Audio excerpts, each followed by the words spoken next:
Ang intense ng mga kaganapan ngayon sa abot kamay na pangarap sapagkat magugulat si Lynette sa aaminin sa kanya ni Don Pepe tungkol sa nangyaring aksidente nito. Dito nga ay magigising na si Don Pepe at saktong dadalaw nga si Lynette sa kanya kaya naman ay agad niyang sasabihin kay Lynette na si Zoe ang tumulak sa kanya sa bangin kaya siya na aksidente. Samantala ay agad na makakarating kay Moira ang balita na etong si Doc Carlos nga daw ay may ginawang masama kay Don Pepe kaya nga daw ito nagka-cardiac arrest. Kaya naman ay paaminin ni Moira si Doc Carlos kung totoo nga ba daw ang mga bali-balitang ito sa kanya, subalit gulat na gulat naman si Doc Carlos at hindi nito malaman kung ano ang sasabihin niya. Samantala ay magtatagumpay naman ang pagsusumbong ni Michael kay Doc Carlos tungkol sa pangko-comfort na ginawa ni Lynette kay Doc Robert. Kaya naman ay magagalit si Doc Carlos at agad nga nitong kakausapin si Lynette at sasabihin niya nga dito na hindi naman daw niya kailangan pumunta araw-araw sa prayer vigil dahil sa hindi naman daw siya nito kadugo.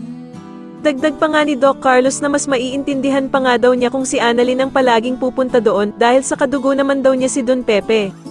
Wala namang magagawa si Lynette kundi ang sumunod na lamang sa mga gusto ni Doc Carlos para hindi na lamang sila mag-away na dalawa. Sa kabilang banda naman ay tuluyan na ngang nagmatch ang mga fingerprints ni Zoe sa mga medical supplies na nakuha ng pulis sa hideout ni Balahaja.